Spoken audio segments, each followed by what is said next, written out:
Hey guys, it's me again with a big old tutorial this time. Well, not a tutorial, just a video showing you how I made this puppet, Chihiro from Spirited Away. I could start with all the silicone stuff because there was a fair bit of that in this project.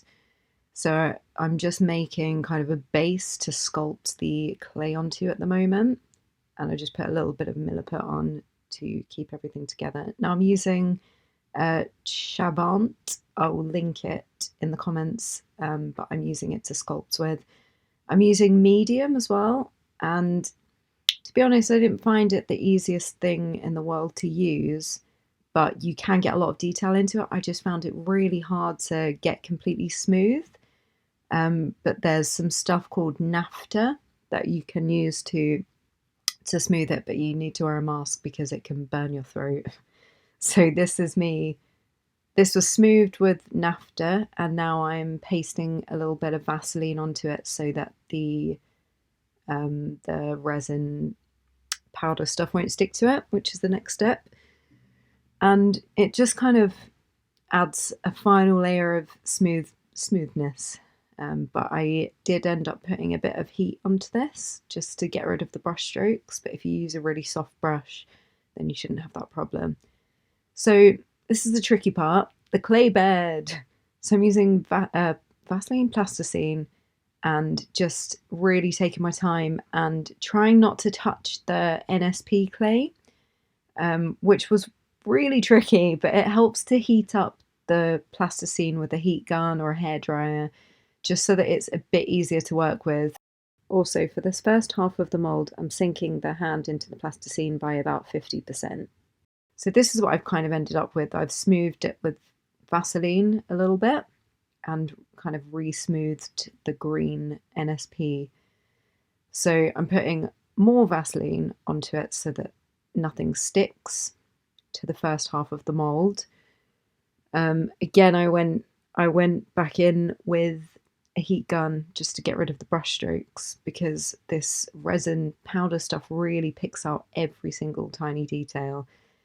And yeah, you don't want brush strokes. It's just gonna look really messy. I think this was my 5th attempt, and by the end of it, I'm still not 100% happy, and I will have another go because it's just really hard. It's really difficult. So I should really have done this before I put the Vaseline on, but these are the keys.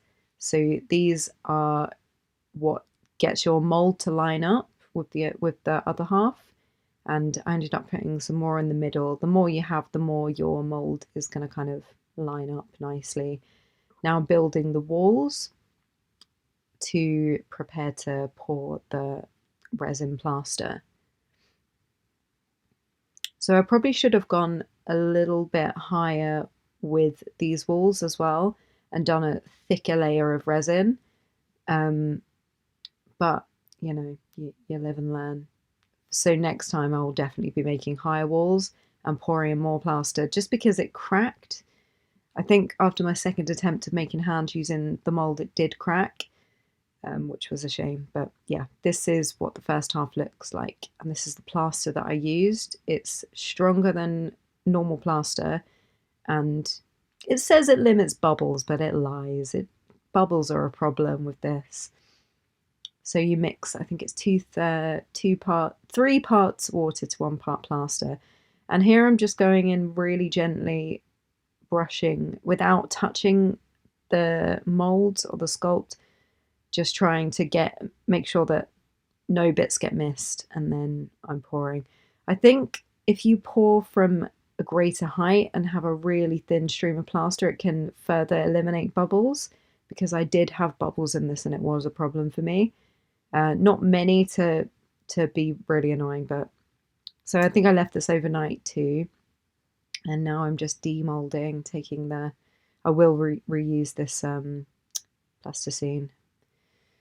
The nerve-wracking moment of peeling it off and seeing what it looks like. It came out okay.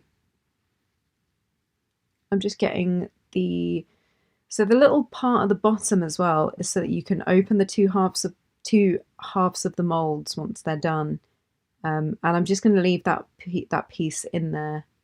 And now I need to clean up the sculpts again because, as you can see, they're looking a bit messy.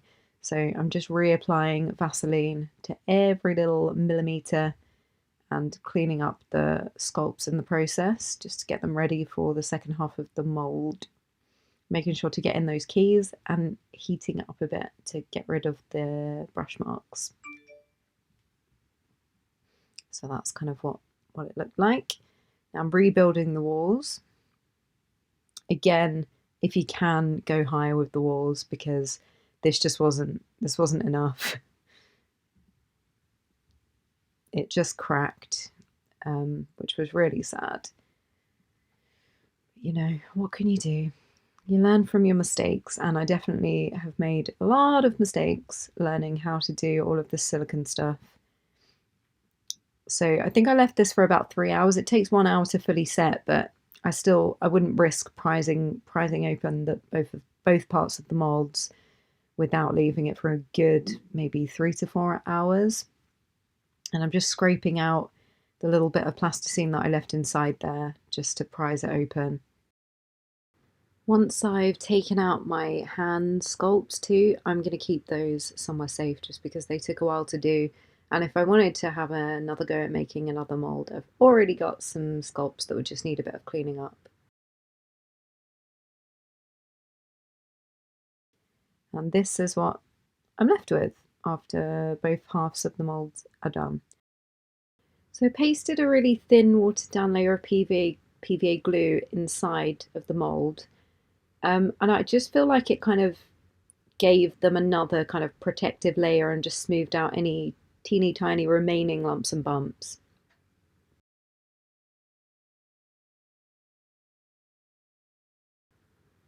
So this is the dragon skin that I used, which took about 5 hours to cure. And it's really easy to use. You just mix equal parts of A and B. Highly recommend getting some mini scales. So I'm just putting in the pigment into a small plastic cup. Apparently paper cups are bad to use because they can react with the silicone and crazy things can happen. So I'm just putting in part A and making sure that I do the exact same amount for part B. If this is off even by a little bit, it can go sticky and it won't set and you're just going to have a whole world of problems. So it's best to make sure that you've got exact measurements using scales and mix really, really thoroughly because again, if you don't mix it properly, it won't set and it will just be a sticky mess and everything will just be terrible. So using a little toothpick, I'm pasting a really thin layer of the silicone into the mold and I'm gonna let this cure, which should take I've got silicone that takes 5 hours to cure, which is quite long. I think next time I would get a silicone that took a bit less to cure because it's a long time to wait. And this eliminates bubbles. You can see here all of the tiny bubbles coming to the surface and popping. So when you pour in your next kind of layer of silicone once this is set, you shouldn't have any problems with bubbles. Although I still did because bubbles are just everywhere. So this is my little hand armature and you can get cotton covered wire. Haven't found any thin enough yet, but I'm still searching. But for now, I'm doing the painstaking process of covering every finger with a really small amount of cotton thread. And this will just help it to stick. I tried without and it just doesn't stick and it's awful. This is epoxy as well that I'm putting onto the tips of the fingers just so that the wire doesn't poke through the silicone because it'll tear through and nobody wants that. And I'm also painting it just with acrylic paint, painting it the same colour as the silicone, just in case any wire gets a bit too close to the surface. It won't be massively obvious if it's the same colour. At least I hope. I'm still new at this. So I'm putting in my second layer of silicone now that my first layer is cured, blobbing it in there, trying to make sure there are no gaps. So if there are gaps, you're going to have huge bubbles and it just won't be usable. I have had all of these problems, but this is about this, as I said, the 6th time that I've attempted this, and I'm still not there. I'll keep doing it and doing it until I'm completely happy because I'm still not. So I'm just putting my armatures into the silicone, pressing it in. Now, what I discovered also is if you put a blob of plasticine at the base of these and kind of stick your armature into it, it will hold it in place, because I didn't do this time, and that's something you should definitely do. Put some plasticine at the bottom of the arm just to lock the armatures in place, because when you close this mold, now really quickly closing it, when you close this mold, I didn't realize this was happening until maybe the 4th, 5th time that I'd done it, but the armatures were kind of riding up a little bit, floating up in the silicone, and that was bad. So now I'm just demolding after it had set for about 5-6 hours. And you can see kind of stringy bits here, and that is the PVA glue, which is sticking to the silicone. And it does peel off, but it's just a bit annoying. So I don't know if I would use it again, to be honest. But yeah, I think they came out okay. I think the silicone that I used was a bit too soft for hands. So I think I would get a different dragon skin next time, maybe dragon skin 20, because it just might be a little bit firmer. Now, a horrible long process of trimming all the seams. So I trimmed the seams as best I could, and then I went back in with a little bit of silicone, and sorry, this is completely out of focus, but I just kind of dabbed it on really lightly onto patches that needed it. And eventually, this is what I ended up with, which I think they look okay. I'm still not 100% happy with them, if I'm honest, but I think for this puppet, they're okay.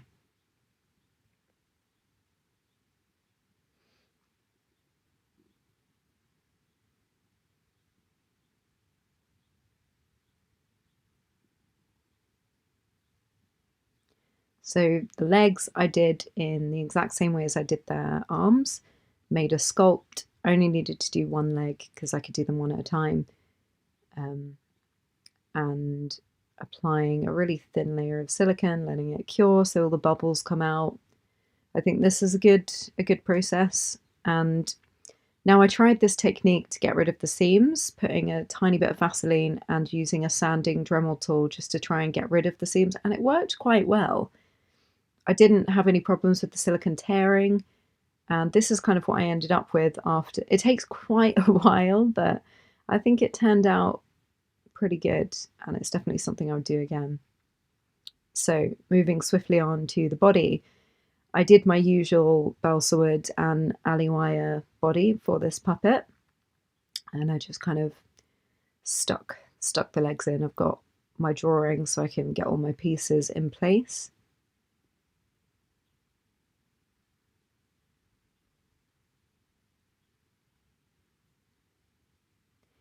And for the neck, I just used latex that I mixed up to match the silicone. I could have cast this piece, but yeah, I could be bothered at that point, to be honest. So the head as well I made in a very similar way that I made to the mermaid head, but this was kind of part A, and then I made the mask to kind of go on top, which was part B. But I did tiny little magnets just to help it stay on, wrapped the eyeballs in cling film, and just basically sculpted another thin layer of milliput on top and embedded some magnets. Sorry, I didn't film much of this part because I wasn't sure if it was going to work, but it turned out quite well. And the mask kind of stays on nicely because of the magnets and fits the eyes. And then I just kind of went in and started scraping off all the lumps and bumps, went back in with a low grit sand, but a coarse sandpaper, and just sanded the crap out of it. And this is a very fine sandpaper just to get it completely smooth, basically, and have a really nice surface for painting. And this is just normal acrylic paint. that I did quite a lot of layers, a lot of thin layers, watered it down just to keep it non-bumpy. And I hand painted the eyes because my printer doesn't work. No, because I wanted to just look, I think they look quite cool. So I'm just sticking those on with a bit of super glue onto the acrylic balls that I painted. The same way that I painted the head, so lots of thin layers. And yeah, those are the finished eyes. Now with the head painted, I just wanted to kind of see if it still fit, and I drilled 2 tiny holes in the eyeballs just so that I can move them around with a pin. And here I am painting the world's thinnest eyebrows. Kind of have to stop breathing to do stuff like this. And for the hair, I'm just building up the shape of the hair using felt, just sticking it on with some of my favourite glue, the Yoo-Hoo glue. And I drilled a hole in the back of the head and just kind of made the rough shape of the hair to give me a good base to stick the finer hair onto. And this is a really long, fiddly process, I won't lie. So I'm just using PVA glue and doing it a tiny bit at a time and kind of tucking the ends in using the back of my scalpel and some PVA glue. And I think the hair turned out really nice. I did end up redoing it because the first attempt just didn't look good. And this is a really fine, I think it's mohair, or it might be synthetic. I will link it, but it's really good and yeah, really fine. It's doll's hair, but it's a lot kind of thinner. It's very fine. On a really thin strip of hair and kind of put tiny amounts of PVA glue on and just kind of brushed it forward and stuck it to the rest of the fringe and then trimmed it and cut it in and neatened everything up with a small amount of hairspray. Just basically cleaned up all the tiny hairs off of the face. So for the shoes, I'm just kind of building up the ankle here and painting it white. And I just used some cotton white material and created wrinkles in. And for the shoes, I just used plain yellow fabric, which I ended up painting with acrylic paints, just because her shoes have a few different shades of yellow, so I just wanted to replicate those as closely as possible. And for the base, this is just Milliput, and I'm pushing it on while it's wet, so it kind of, while it's uncured, so it doesn't stick to the shoe, and making little grooves in. And when that was set, I went back in and sanded it, and those are the shoes done. So the outfit was tricky to work out, and I didn't film every step because I wasn't sure what I was doing, but it was quite fun to make and it was really satisfying. It was difficult because her outfit is kind of bunched up and rolled up, but it kind of, in a way, made it a little bit easier because I didn't have to worry about making the ends of the sleeves and the legs really super clean and nice. I could just kind of bunch it up, squish it up, and hide the rough edges underneath there. And this is just kind of cotton, plain cotton fabric that I got from eBay that was quite nice to work with. It was easy to sew and it didn't fray too much. And for the little neck piece, I'm just sticking on a chunk with some Yoo-Hoo. Same for the ribbons and bows and things. This is just normal, the same material as the socks. So I'm just sticking it on and making sure that it doesn't fray by coating the back in glue, because this material is quite frayy. Finishing it off with a bow and the little sash ribbon type thing that she has. And that is the outfit done. And I just thought it'd be a cute idea to have a little no-face doll that she hides, because I just wanted him to be in it because he deserves to be in it. He's good in the end. So here's the end result, the finished puppet. I hope you guys like her because she took me forever to make. And it was really good practice. I still need a lot more practice with silicone. It's really difficult, but I feel like she's a good start for my silicone journey.